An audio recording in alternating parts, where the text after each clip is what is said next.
Tukoy na ng otoridad ang sospek sa pagpatay sa 85 anyos na babaeng senior citizen sa Bangaldan, Pangasinan. Nakatutok, Jasmine Gabriel Galban. Inilibing na kaninang umaga ang 85 anyos na babaeng senior citizen na pinatay sa loob mismo ng kanyang bahay sa Barangay Poblasyon, Mangaldan, Pangasinan. Kasabay nito, sinabi ng Mangaldan Police na tukoy na ang suspect sa pagpatay sa biktima.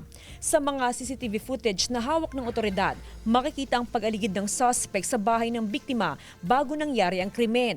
Tumanggi ang pulisya na isa publiko ang CCTV footage at pagkakakilala ng suspect habang nagpapatuloy ang kanilang follow-up operation. May mga testimonya rin ng ilang kapitbahay na nagtuturo sa suspect. Tukoy na po namin yung tao na gumawa ng krimen po na yun at mas pinapatibay po namin yung investigation namin, mga gathered ng mga witnesses, ng mga affidavit po nila.